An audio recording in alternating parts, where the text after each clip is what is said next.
Eluru city నియోజకవర్గ ప్రజలకు ఏ కష్టం వచ్చినా తమ కుటుంబం అండగా నిలుస్తుందంటూ మంత్రి నారాయణ సతీమణి పొంగూరు రమాదేవి మరోసారి స్పష్టం చేశారు. పరోపకారమే పరమావధి అని నమ్మిన మంత్రి నారాయణ సేవా గుణానికి అనుగుణంగా ముందుకు సాగుతున్నామన్నారు. ముస్లిం మహిళా కార్యకర్తలకు అండగా నిలుస్తూ మంత్రి నారాయణ సతీమణి పొంగూరు రమాదేవి భారీ ఎత్తున రంజాన్ తోఫా పంపిణీ చేశారు. ఈ సందర్భంగా గోమతి నగర్లోని మంత్రి కార్యాలయం వేలాది మంది కార్యకర్తల రాకతో కిక్కిరిసిపోయింది. రమాదేవి అందరినీ ఆశ్చర్యపరుస్తూ హిందీలో రంజాన్ సందేశాన్ని ఇచ్చి గెలుచుకున్నారు. ఇటీవల మరణించిన 42వ డివిజన్ నాయకుడు జాకీర్ మృతి పట్ల సంతాపం వ్యక్తం చేశారు. కార్యక్రమంలో నగర mayor Devarakonda Sujatha Ashok, deputy mayor Tasin Imtiaz, మాజీ మున్సిపల్ చైర్పర్సన్ తాలపాక అనురాధ, మాజీ జడ్పీటీసీ విజేతారెడ్డి, నగర మహిళా అధ్యక్షురాలు కపిర రేవతి, జిల్లా మార్కెటింగ్ కమిటీ సభ్యురాలు గునుగుల విజయలక్ష్మి, కాపు భవన్ కమిటీ మెంబర్ గాయత్రి, జిల్లా ఆర్యవైశ్య సంఘం మాజీ మహిళా అధ్యక్షురాలు మెంట కళ్యాణి, ముస్లిం మహిళా కార్యకర్తలు పాల్గొన్నారు.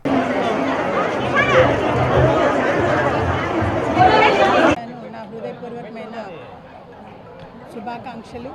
ఈరోజు ఇక్కడ రంజాన్ సందర్భంగా ముస్లిం సోదరీమణులందరినీ కూడాను మన కార్యకర్తలకు అందరినీ ఇక్కడికి ఆహ్వానించడం జరిగింది.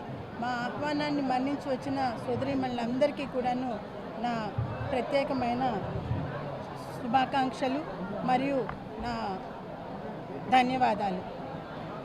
ఇది 3వ సంవత్సరం అండి. ఇప్పటికి ఇది 3వసారి రంజాన్ మాసంలో కలవటం ముస్లిం సోదరీమణులని కార్యకర్తలందరినీ కూడాను. రంజాన్ మాసానికి ఒక విశిష్టత ఉంది. అదేమంటే ఫ్యామిలీ అందరూ ఖచ్చితంగా కలుస్తారు. అదేవిధంగా ప్రతి కార్యకర్త కుటుంబాన్ని, ప్రత్యేకించి ముస్లిం కార్యకర్త కుటుంబాన్ని ఫ్యామిలీగా కలవాలి అనేది దీని వెనకాల ఉన్న ముఖ్య ఉద్దేశం. ఈ రంజాన్ మాసంలో ముస్లింలు ఉపవాసాన్ని ఉంటారు. ఉపవాసము అనేది ఇక్కడ ఒక క్రమశిక్షణ అంటే ఆ క్రమశిక్షణ శరీరానికి సంబంధించిందే కాదండి. క్రమశిక్షణ అనేది ఇక్కడ 2 రకాలుగా పాటిస్తారు. ఒకటి శారీరక క్రమశిక్షణ, అది ఉపవాసంతో. ఇదే కాకుండా మానసికమైన క్రమశిక్షణ అంటే ఎటువంటి మన శరీరంలో ఉండే ఏ విభాగం కూడాను చెడు గురించి తలంపు ఉండకూడదు. కళ్ళు చెడు గురించి చూడకూడదు. అదేవిధంగా మాట, మన వాయిస్ అనేది చెడు మాట్లాడకూడదు. ఎవరినైనా తిట్టడం కానీ, పరుషంగా మాట్లాడటం కానీ, కొట్లాటలకు వెళ్ళటం కానీ ఉండకూడదు. అదేవిధంగా చెడుని వినకూడదు. అలాగే మనస్సు చెడుని గురించి ఆలోచించకూడదు.